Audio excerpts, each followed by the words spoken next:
My name's Annabelle, and I'm riding my bike across Africa, and it's been a couple of days since I've given you guys any update or told you what's been going on. So this is going to be just like a little catch-all vlog update of our time in Accra so far. Whenever we get to a city, Charlie, a lady is saying that Ghana is gradually becoming the heartbeat of the modern African luxury. I don't know what she means by that, but hey, she said a lot. And also I have other videos of foreigners sharing their experiences living in Ghana. I want us to delve into these videos, watch carefully, listen to her and listen to all the other foreigners sharing their experiences. Let's come back and talk. They say if you want to live an international kind of life, then you would have to leave Africa, you would have to go abroad, to get all of that.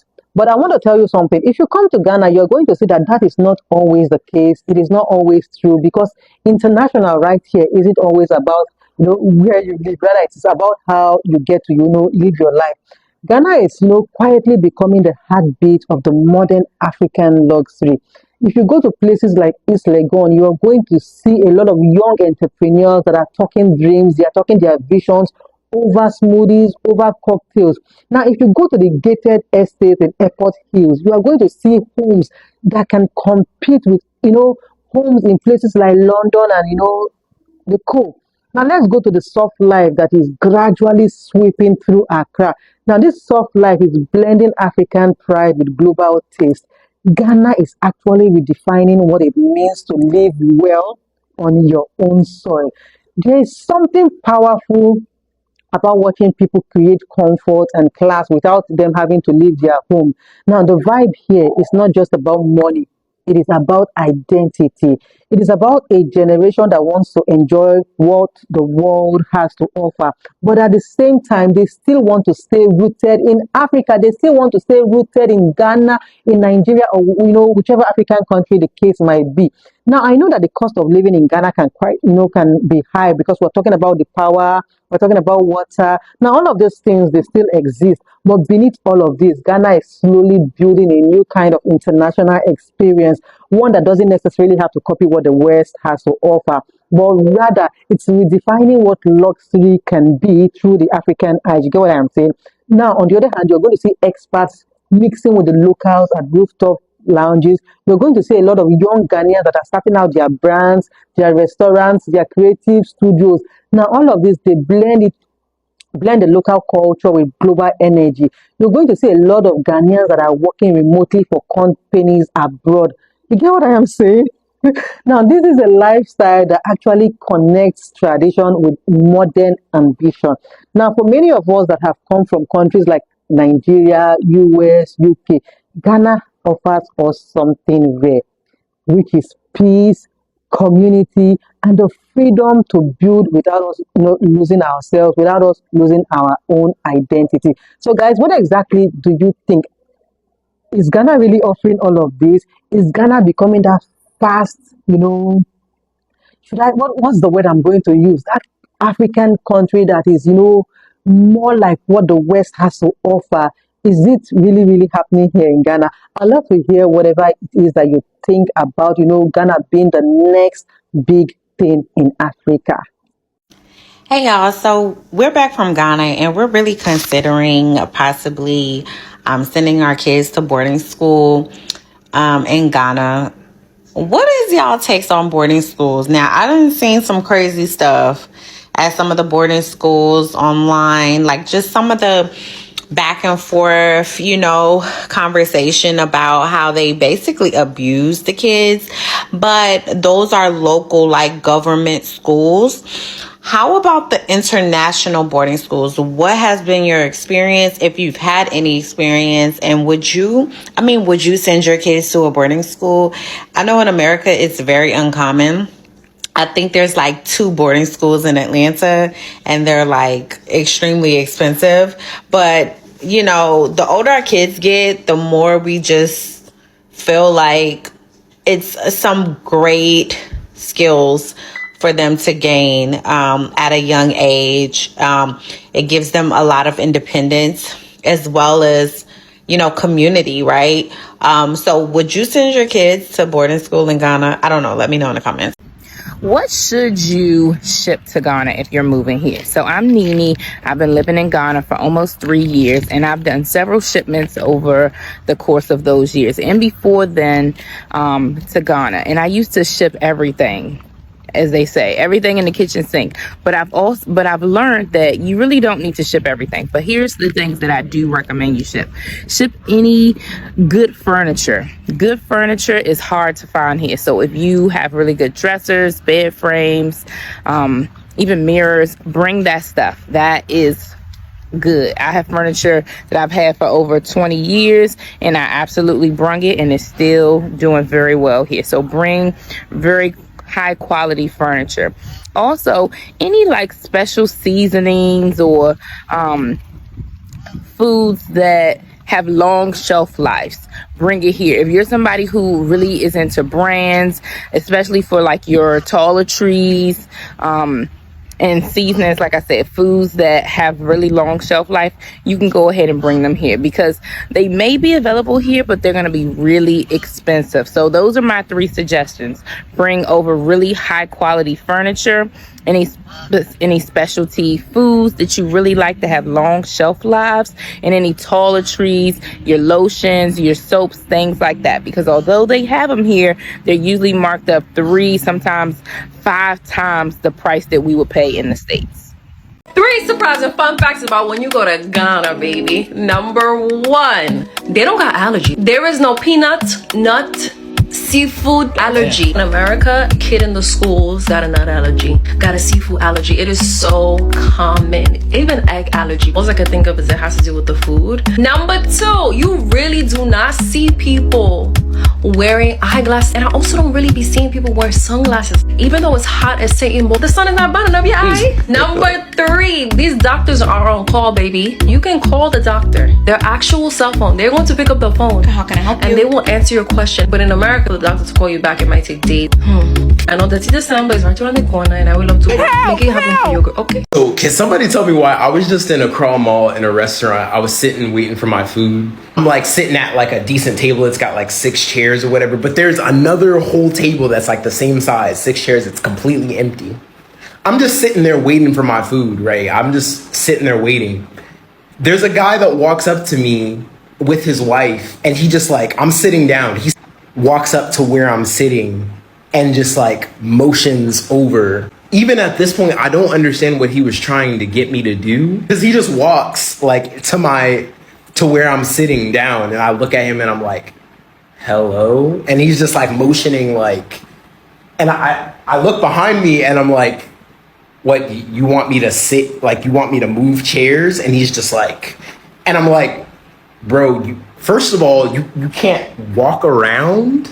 And he's just like, and then he just walks over to the other table with his wife. But I was like, still, I can't understand what exactly he was trying to get me to do. Like, bro, you just wanted me to just move in the name of like, I don't know what was going on. I have no, it's only me these types of things be happening, bro. I don't know what's going on half the time, bro. I swear.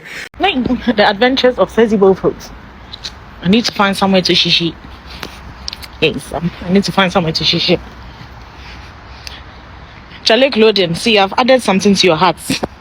Yes, I think it's better like this. I'm on my way to a concert. That's why I'm looking so flesh. Flesh tilapia. Oh, wow. A whole skyscraper. Excuse me, can I ask you, how did you make your first million? Looking dripped out, man. Thank you.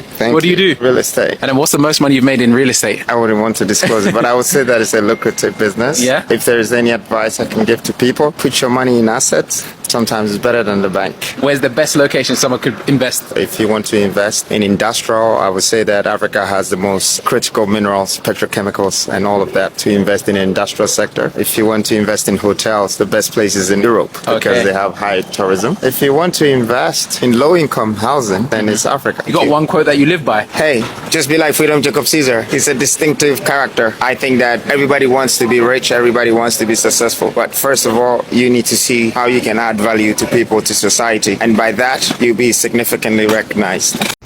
Okay, so today I'm excited to try this place. I've been dying to try for a while now. It's called Zion Thai. Yes, there's Thai in Ghana. So unfortunately they don't have the sticky mango rice that I came for. But next time we'll try it too. You see what I'm saying though, baby? So what you think about that? I think it's a good idea.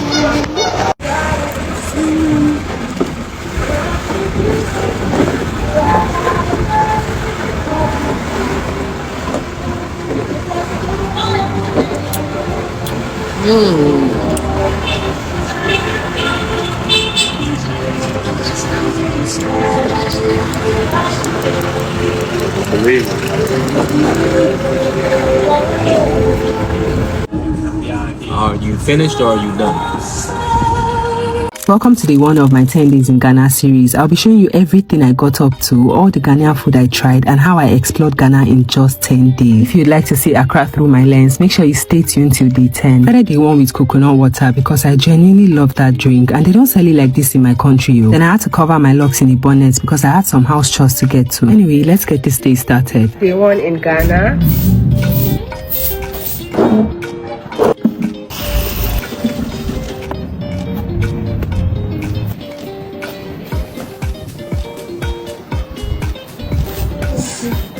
Avocados. Oh my gosh, but I can't eat it now because I need to work out first. So this looks so yummy. I'm about to do my first workout in Ghana.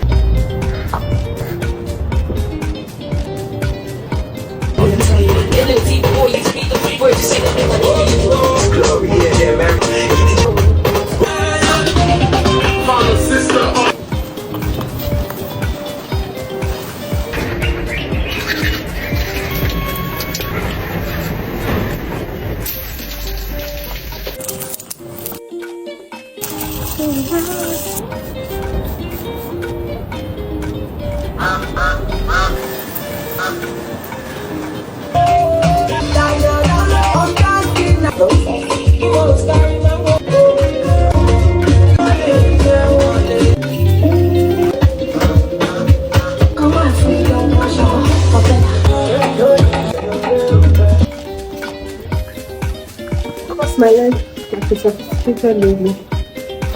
This for us. One beetroot.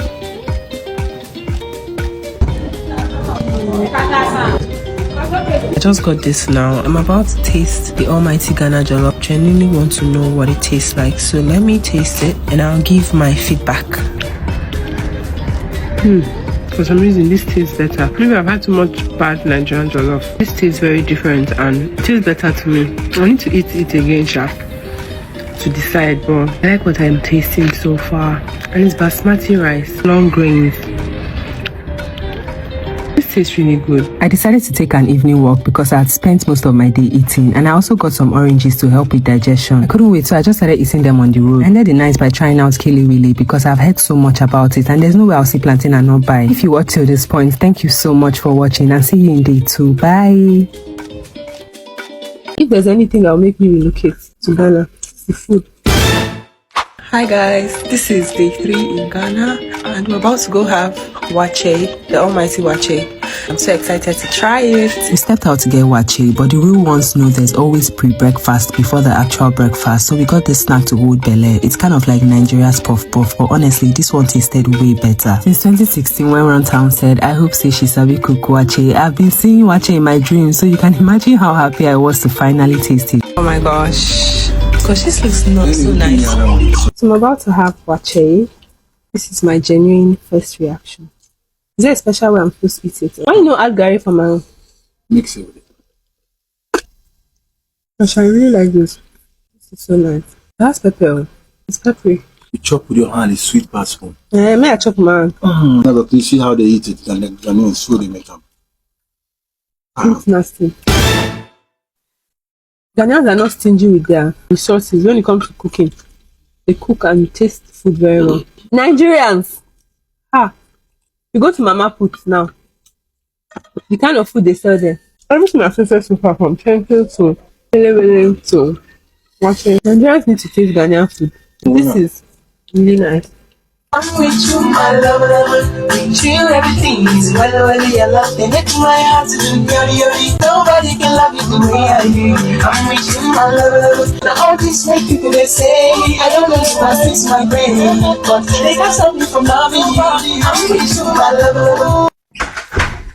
Okay.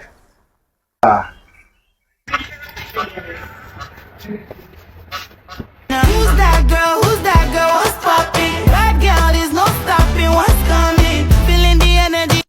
Now, I know I'm supposed to focus all my energy on trying Ghanaian dishes, but something in me just had to compare the KFC here to the one in Nigeria because deep down, I believe everything in Nigeria is of lower quality. See, I'm not a patriotic citizen or anywhere they're bashing Nigeria, just call me and I'll lead the campaign. But to be honest, there wasn't much difference in the KFC taste, although this Fanta flavor was top tier and I loved it. Vacation is for eating and resting, please. So when I started craving ice cream, we entered a supermarket to buy fan ice. And yes, a small part of me also wanted to compare it to the one in Nigeria. Don't judge me because Nigeria has scarred me with low quality everything. Thank you for watching day 3 and I'll see you in day 4. Bye.